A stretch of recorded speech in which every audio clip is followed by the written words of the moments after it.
राज्यभरात वैशाख वणवा जाणवतोय आणि आपण जर बघितलं तर शेतकरी असतील किंवा जे नागरिक असतील त्यांच्यामुळे समोर मोठ्या समस्या ज्या आहेत त्या उन्हाच्या तीव्रतेमुळे समोर आलेल्या आहे. आपण आता आहोत बेलापूर येथील एका फळबागेमध्ये. डाळिंबाची बाग या ठिकाणी शेतकऱ्यांना फुलवलेली आहे आणि अशा पद्धतीने या डाळिंबाभोवती आच्छादन जे आहे ते टाकण्यात आलेलं आहे.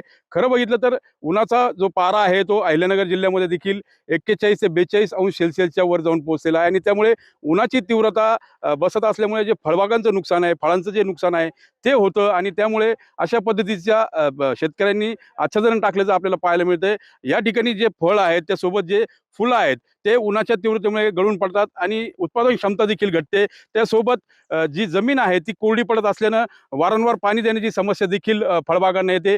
आंबा असेल, त्यासोबत द्राक्ष असतील आणि आता डाळिंब अशा पद्धतीने धडपड जी आहे ती शेतकऱ्याची हे फळबागा वाचवताना आपल्याला पाहायला मिळते.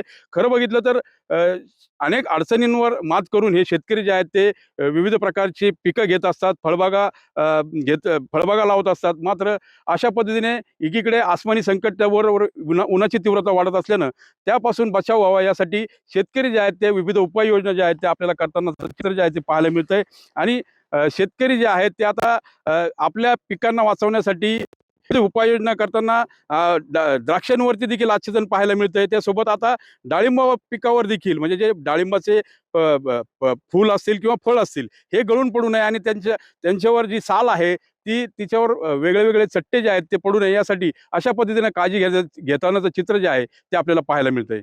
मनोज गाडेकर, TV9 मराठी, श्रीरामपूर.